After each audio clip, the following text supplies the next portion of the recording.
by the Office of the Secretary General at ang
Ala, pasensya na.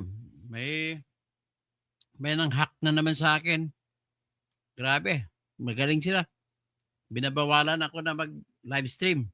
Pero at least andyan pa rin kayo. Bakit nawala? Sabi ni Kay Kumaro. Ito po, hinak naman ako. Pero ginawa ko ng diskarte. At ito, papakinggan niyo po yung, ulitin ko lang yung, ulitin ko lang yung binanggit nila ni ano. Kung ano nangyari, ito na-hack po ako. Abuti na ibalik ko. Pakinggan sila ni Tinyo.